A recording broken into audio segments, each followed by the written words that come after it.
tarde. Padre, en el nombre de Jesús, ministranos, háblanos, toca nuestras vidas, Señor. Que hoy tu Espíritu Santo nos hable, que hoy tu Espíritu Santo nos edifique, nos ayude a crecer en tu camino, nos ayude, Señor, y nos convenza de todas aquellas cosas que necesitamos que necesitamos convicción. Ayúdanos para que seamos exhortados y seamos, Señor, tocados por tu presencia, por tu Espíritu. Quita todo aquello que no has sembrado tú en nuestro corazón, en el nombre de Jesús. Muchas gracias. Amén. Hermanos, hemos estado hablando acerca de las facetas del bautismo y prácticamente, si los niños van a bajar, prácticamente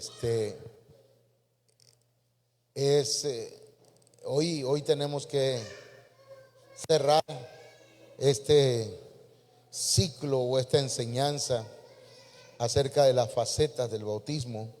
Entonces, hay un solo bautismo, pero ese bautismo tiene ¿cuántas facetas? 7 facetas. Esas facetas son el bautismo en arrepentimiento, que tiene que ver con un cambio de mentalidad. El bautismo en agua, que tiene que ver con la identificación del creyente con Jesucristo.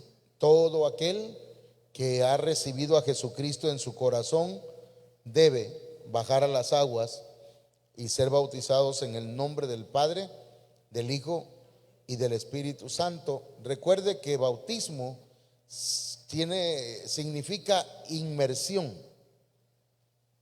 Por eso nosotros no bautizamos por aspersión, o sea, nada más echándole una pringuita o como le llaman, así poquita agua, ¿verdad? Charpeado, sino que se zambulle, esa palabra zambullir, se hace por inmersión, pues. Entonces, eso es el bautismo en agua. Después continúa el bautismo en el Espíritu Santo. Espero que se vea la palomita. El bautismo en el Espíritu Santo, que es una capacitación que recibimos del cielo de parte de Dios por medio de su Espíritu Santo para tener poder. Es un investimiento de poder desde lo alto para ser testigos, para testificar, para recibir dones del Espíritu Santo, para ser enseñados, para ser guiados. Así que cada una de estas facetas son importantes para nosotros. Amén. Y continuamos con el bautismo en fuego. El bautismo en fuego, hermanos, es necesario para nosotros. Las pruebas no son para muerte, dice el hermano Hines. No son para muerte, son para que sea yo más fuerte, más obediente, porque las pruebas nos hacen obedientes. En la prueba, hermanos, ahí es donde aprendemos a decirle al Señor: no se haga mi voluntad, sino la tuya. Porque ¿cuántas veces nosotros anhelamos hacer nuestra voluntad? ¿Verdad? Y nos cuesta trabajo sujetarnos a la voluntad del Padre. Pero en la prueba, por cuanto padeció, el Hijo, siendo, a pesar de que Él era el Hijo, aprendió obediencia por medio del padecimiento. ¿Y dónde lo dice la Biblia? La cita bíblica está literal, ¿verdad? Pero ¿dónde encontramos el ejemplo? Donde Jesús está en el Getsemaní, y en el Getsemaní dice: Padre, si es posible, si se puede.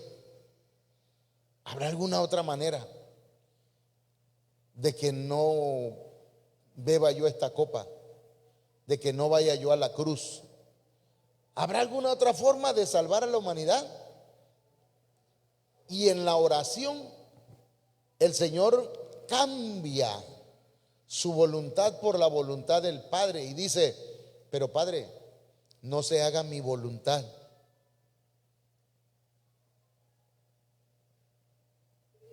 sino la tuya. ¿Sí? Ahí es. Entonces, en el cuerpo. Sí, gracias, hija. Gracias. El bautismo en el cuerpo. Luego, es decir, todos debemos ser parte de la iglesia. Nadie debe hacerse para atrás.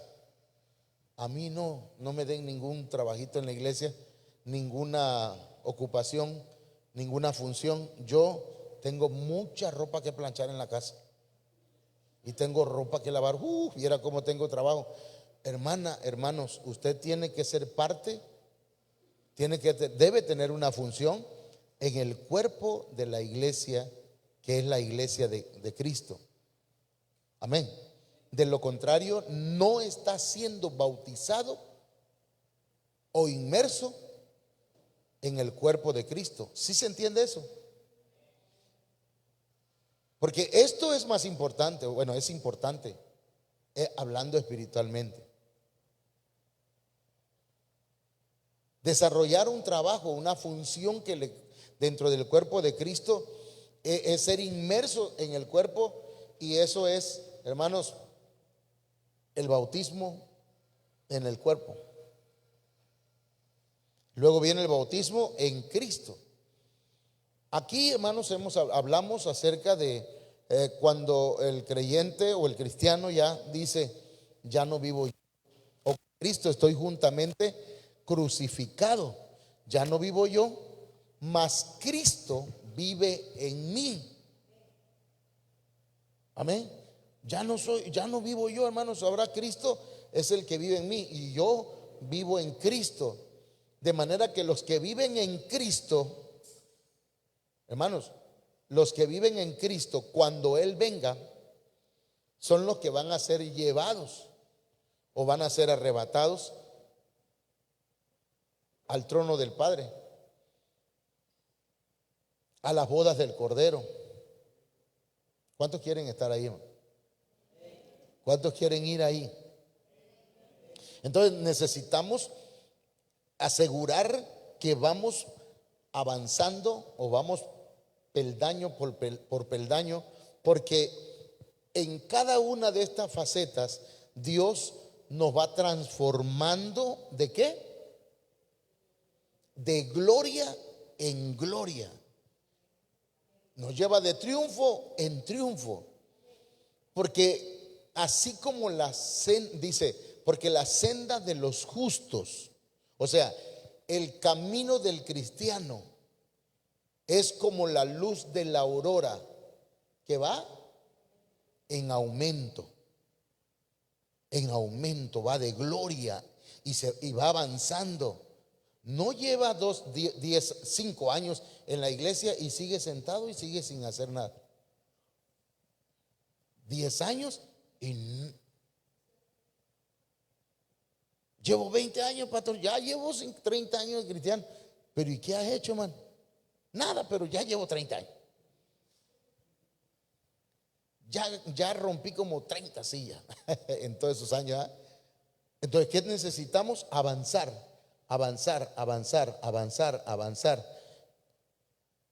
hasta que lleguemos aquí. Porque, hermanos, luego viene el bautismo en el Padre. Y esto lo encontramos acá en 1 Corintios 15, 28. Dice, fíjese bien, esto es ya para cuando ya la iglesia se haya ido, las bodas del Cordero hayan pasado. Y, hermanos, dice: luego que todas las cosas le estén sujetas, ¿a quién? A Jesucristo, entonces también el Hijo mismo se sujetará al que le sujetó a él todas las cosas. ¿Quién le sujetó a él todas las cosas? El Padre. Para que Dios, Padre, sea todo en todos. Cristo entregará a su iglesia al Padre. Por medio de Cristo, como así por medio de Adán entró Eva al paraíso, al jardín del Edén, así la iglesia entrará al Padre por medio de Cristo. ¿Hasta aquí vamos entendiendo? Hay figuras en la Biblia que nos enseñan esto. Ya vimos, ¿verdad?, que no todos los cristianos serán bautizados en el Padre, solamente aquellos que previamente fueron hallados dignos.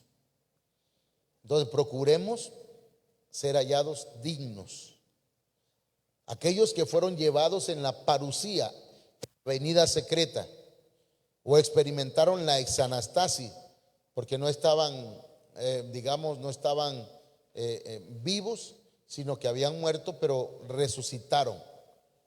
Ahí, hermanos, será la exanastasis. Entonces, la Biblia nos presenta figuras del bautismo en el Padre, para que entendamos pues a qué se refiere el bautismo en el Padre. Entonces hablábamos de este punto.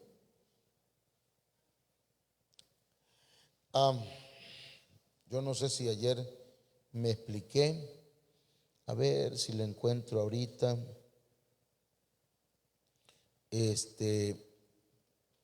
A ver acá.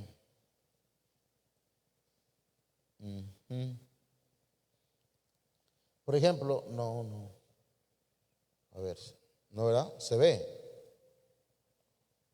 Ahí, ese es el arca del pacto. En el arca del pacto, hermanos, estaban tres cosas.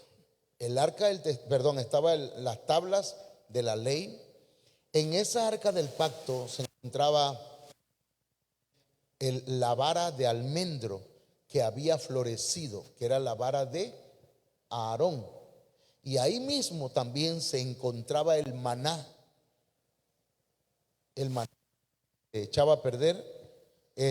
Prepárame el otro micrófono. Entonces, el maná que no se echaba a perder, porque había un maná que recogían, hermanos, y no lo podían guardar para el siguiente día. El maná del domingo no se podía guardar para el lunes, el del lunes para el martes, pero el del viernes sí lo podían guardar. ¿Sí sabían eso? Porque el sábado no había maná. Ese día le pertenecía a Dios. Amén. Bueno, entonces mire, bájale un poquito, entonces es el sonido. Entonces, de ahí, hermanos, encontramos, si usted me permite, ¿sí? ¿Se escucha bien? Entonces resulta que aquí, todo esto que usted ve aquí, mire, aquí lo voy a marcar.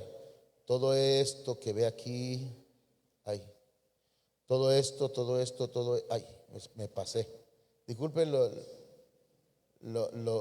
bonito de mi línea. Todo eso es el tabernáculo. Entonces, cuando Moisés erigió el tabernáculo, comenzó del lugar santísimo hacia afuera.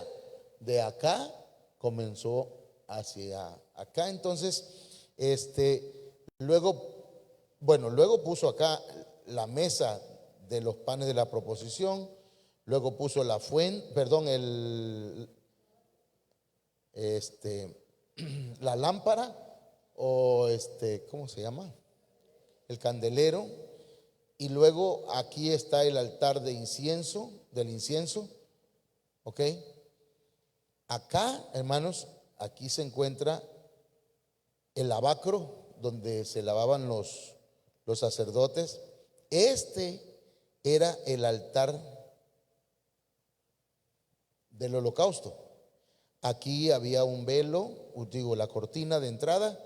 Aquí el primer velo, viéndolo desde acá de de afuera para adentro, de acá para, a ver, de aquí para acá era el segundo velo, porque aquí había un velo que es el velo que se rasgó cuando Jesucristo murió, y ese velo al rasgarse significa mucho, porque ahora nos podemos acercar confiadamente al Padre, ¿ok? Y eso lo explicábamos ayer, tal vez no se entendió mucho, pero aquí, hermanos, este velo de aquí daba de toda la parte desde arriba hasta el piso, de manera que no había puerta de acceso al lugar santísimo. El sumo sacerdote tenía que arrastrarse o tenía que pasar de rodillas, hablando simbólicamente humillado ante el Señor, pero también se tomaban algunas medidas un poquito drásticas, porque le amarraban un hilo al sacerdote en el pie, como en las túnicas de los sacerdotes habían campanitas o habían ¿cómo le llaman? Cascabeles. Entonces se escuchaba tilín, tilín, tilín, tilín cuando estaba el sacerdote tal vez danzando en la presencia del Señor, porque aquí adentro, hermano, esa arca representa la presencia de Dios, y ofreciendo la sacrificio a Dios el sacerdote. Pero cuando se dejaba de escuchar el tilín, tilín, tilín, tilín, ya el sacerdote había muerto.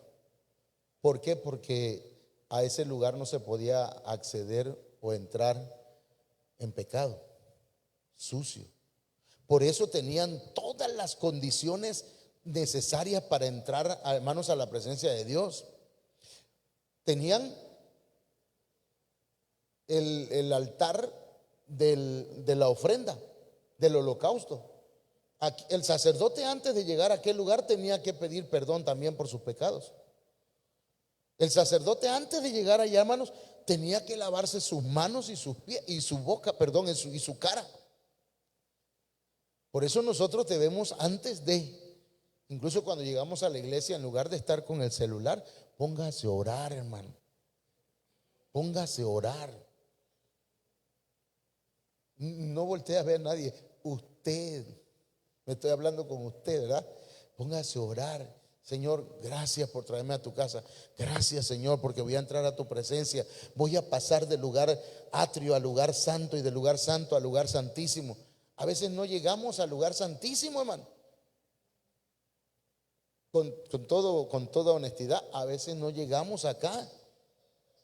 Hicimos ruido, hicimos show, pero no llegamos. A veces nos quedamos aquí nada más, porque nuestra alabanza no está llegando a la presencia de Dios.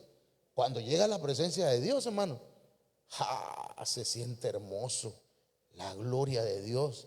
El Señor lo toca y le empieza a hablarnos a la iglesia. ¿Me está entendiendo? Porque mire, los cantos, para hablarle un poquito de los cantos y de la alabanza, acción de gracia y alabanza es en esta parte de aquí.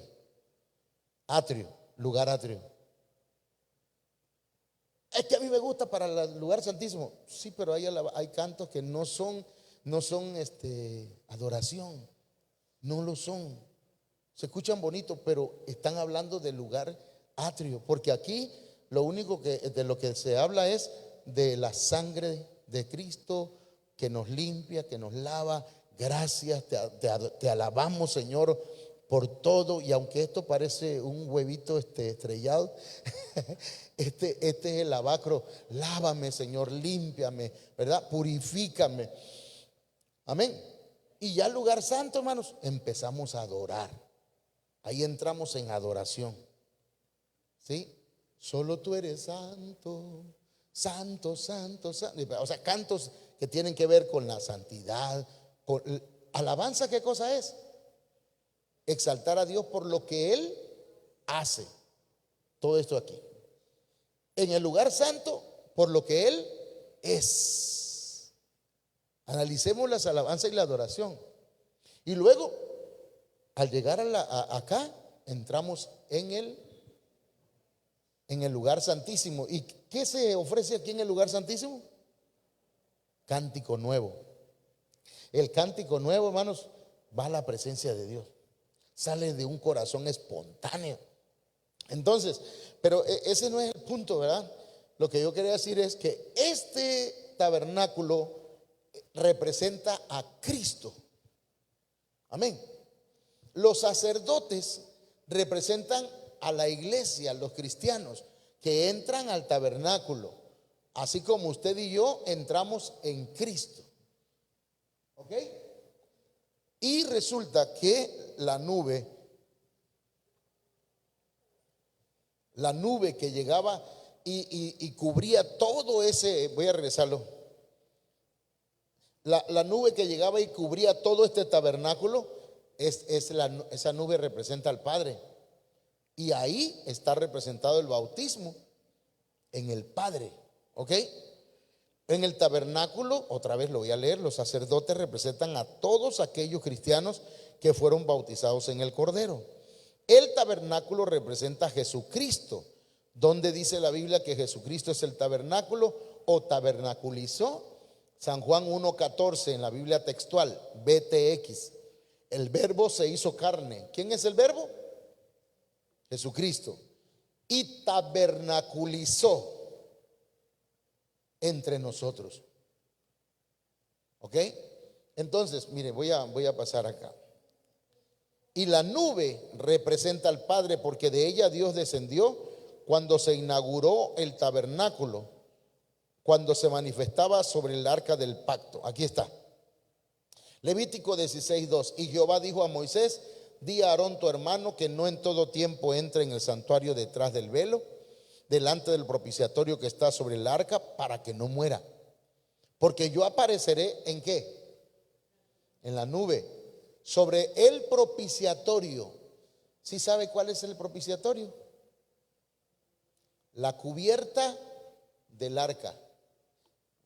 Está mal la comparación, porque aquella era una caja que era de madera de acacia, pero estaba cubierta de oro por dentro y por fuera.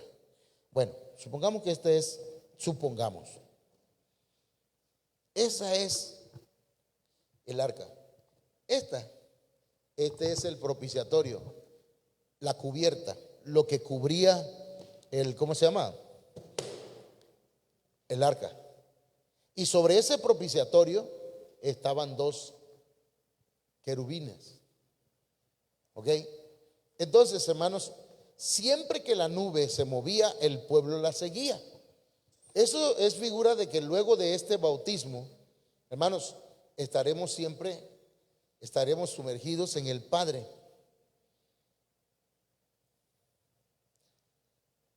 Eso así nada más dicho de esta manera, no, aparentemente no tiene ninguna, pues algo, pero hermanos, nada más pensar que no es el cielo lo más hermoso que hay allá, sino que lo más hermoso que hay en el cielo, hermanos, y lo más maravilloso es el Padre. Es Dios. Amén. O usted quiere ir al cielo para ver el mar de cristal. O usted quiere ir para ver cómo son los ángeles, hermano. Quiero ver los querubines, los serafines, me llamaría la atención. No, yo quiero ver al Padre y quiero ver al Hijo. Quiero estar ahí donde esté el Espíritu Santo. Amén. Donde esté Dios. Ahí quiero estar yo. Si aquí nada más nos da una probadita de su presencia y lloramos, hermano, y nos volvemos niños espiritualmente hablando, ¿verdad? Empezamos a llorar: Señor, abrázame porque te necesito. Y empieza uno, imagínense en la presencia de Dios, hermano. Digo, no sé, usted verá, pero eso ha de ser maravilloso. Bueno, otra figura es el monte de la transfiguración. Lucas 9:28. Vamos a leerlo. Aconteció como 8 días después de estas palabras que tomó a Pedro mire a quién, a Juan y a Jacobo. No tomó a los 12, solamente a 3. Porque, hermanos, a veces no es toda la iglesia la que quiere estar en la presencia de Dios, sino solamente unos cuantos. Y eso tal vez no dependa, ¿verdad?, de Cristo, sino que depende también de la disposición que tenemos. ¿Y por qué esos hermanos siempre andan con el pastor? ¿Y por qué y usted por qué no anda ahí también? Porque yo no le digo que usted no vaya, ¿ah? ¿Sí o no? ¿Quiénes andan? Los que quieren estar. Igual aquí, ¿verdad? Como 8 días después de estas palabras, tomó a Pedro. Pedro era el que siempre era, él quería salir en todo, mano. Juan, se sentaban a la mesa y Juan se ponía en el pecho del Señor. Estaba Checho. Aquí no era Chucho, ¿eh? Era Juan. Y Jacobo. Entonces dice que subió al monte a orar. Y entre tanto que oraba, la apariencia de su rostro se hizo otra, y su vestido blanco y resplandeciente. Y he aquí 2 varones que hablaban con él, los cuales eran Moisés y Elías. ¿Quiénes eran? Moisés y Elías. Fíjese bien, ahí estaba Jesús, ahí estaba Pedro, Juan y Jacobo, y también estaba Moisés y Elías. Qué reunión, ¿verdad? Entonces dice, quienes aparecieron rodeados de ¿qué, hermanos? De gloria. Y hablaban de su partida que iba Jesús a cumplir en Jerusalén. Y Pedro y los que estaban con él estaban rendidos de sueño, mas permaneciendo despierto, vieron la gloria de Jesús y a los 2 varones que estaban con él. ¿Qué veían? La gloria de Jesús y a los 2 varones que estaban con él. ¿Cómo estaban esos? Rodeados también de gloria. Y mire, y sucedió que apartándose de ellos de él, Pedro dijo a Jesús: Maestro, bueno es para nosotros que estemos aquí y hagamos 3 enramadas, una para ti, una para Moisés y una para Elías. Él dice que no sabía lo que decía, pues. Entonces, mientras él decía esto, vino una nube. ¿Se acuerdan? Que en el tabernáculo también vino la nube. Y esa nube los cubrió. Y tuvieron temor al entrar en la nube.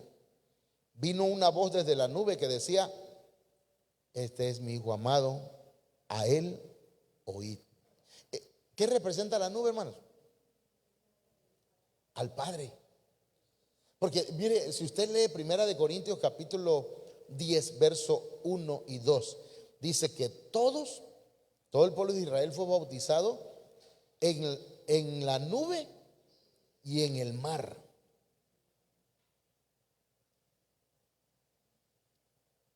Y dice acá: y cuando cesó la voz, Jesús fue hallado solo, y ellos callaron, y por aquellos días no dijeron nada a nadie de lo que habían visto. Entonces, a ese monte se le llama monte de la transfiguración. Moisés representa a los cristianos que murieron. ¿Ok? Moisés representa a todo aquel cristiano que muere en Cristo. ¿Ok? Y que en la parucía, en la venida del Señor, van a resucitar. ¿Ok? Y que van a ser bautizados en el Cordero. Primera de Tesalonicenses 4:15. Por lo cual os decimos esto en palabra del Señor, que nosotros que vivimos, que habremos quedado hasta la venida del Señor, no precederemos a los que durmieron. Pero dice más: porque el Señor mismo, con voz de mando, con voz de arcángel y con trompeta de Dios, descenderá del cielo, Y los muertos en Cristo, los muertos en Cristo. Oiga bien, hay gente que muere, a lo mejor sí conoció a Dios, sí, a lo mejor se aceptó a Cristo, pero no se mantuvo en Cristo. ¿Ok? Esos no van a resucitar. Van a resucitar los que están muertos en Cristo, permanecieron en Cristo, fueron bautizados en Cristo. ¿Entendió eso? Esos vivían y decían, ya no vivo yo, Cristo vive en mí. Amén.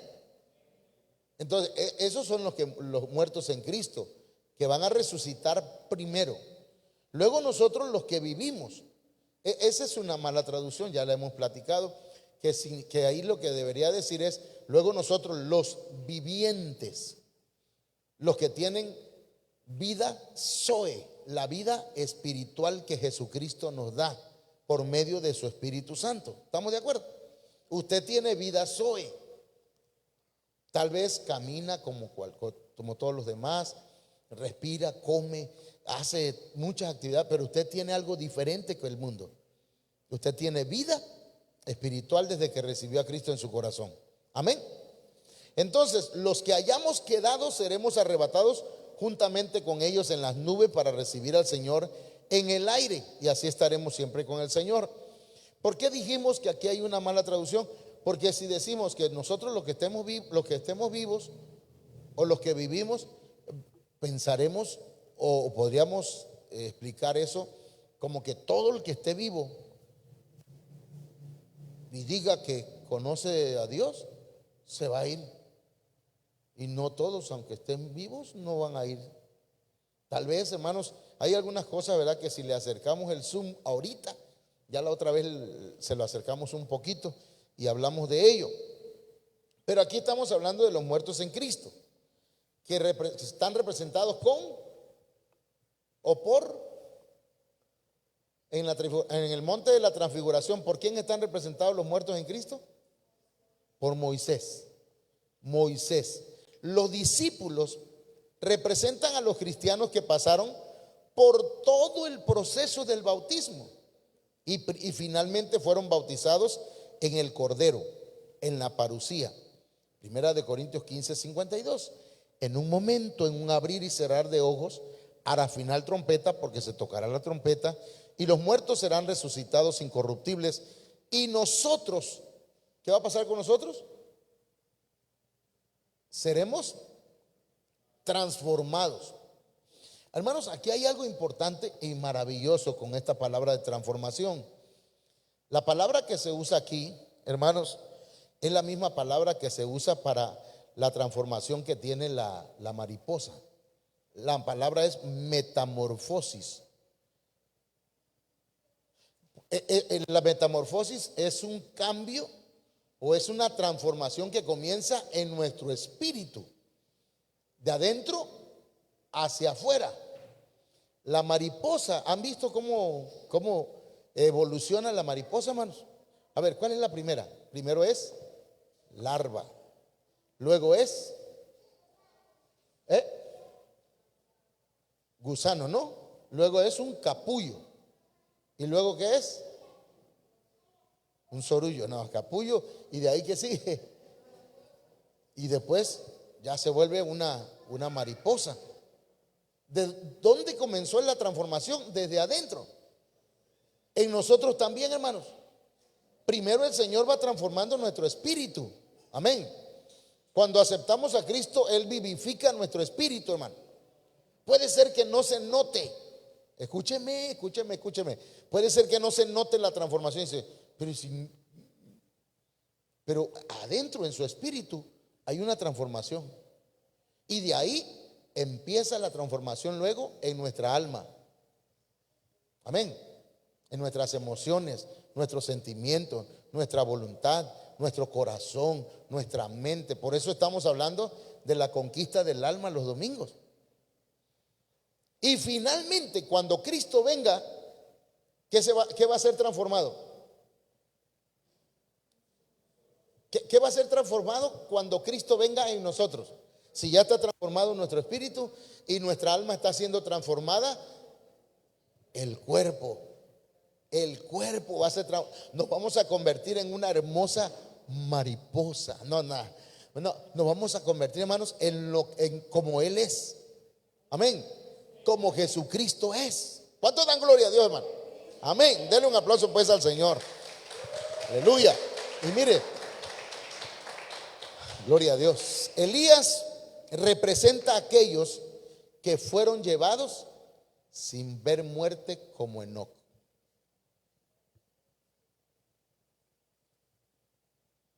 ¿Cómo fue llevado Elías? Elías no sufrió la muerte. ¿A cuánto le gustaría ser como Elías, hermano? Ser llevado sin tener que morir. Aleluya. A mí me gustaría, hermano, de verdad sacarle la lengua a la muerte ya cuando me voy al cielo. Ya. Que no me voy a regresar, Señor, por andar de pleitito. Regresa. Génesis 5:24. Caminó pues, mire que caminó pues Enoc con Dios. ¿Cómo podemos hacer para que seamos, hermanos, arrebatados o llevados sin ver muerte como Enoc? Caminar con Dios. Camine con Dios. Y desapareció porque se lo llevó Dios. Hábleme de otra persona que también haya desaparecido, hermanos, así como Enoc, como Elías, perdón. Bueno, este es Enoc, pero este es Enoc, ¿verdad? El que estamos hablando es Elías. Entonces Elías también. Y hay algo que yo, la verdad, honestamente, no lo he checado bien, pero no me lo cree a mí. Y perdón si me está escuchando mi apóstol, ¿verdad? Mi pastor, pero él dice que el apóstol Pablo no murió, que probablemente fue llevado como Enoc. Eso lo he escuchado varias veces y tiene citas bíblicas. Dime. ¿Ah?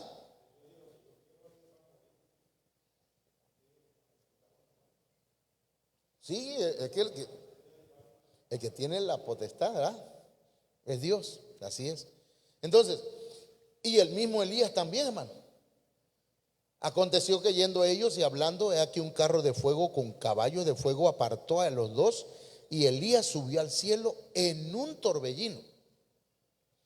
Entonces, hermanos, aquí encontramos pues, ¿a quién representa Moisés? A ver rápidamente.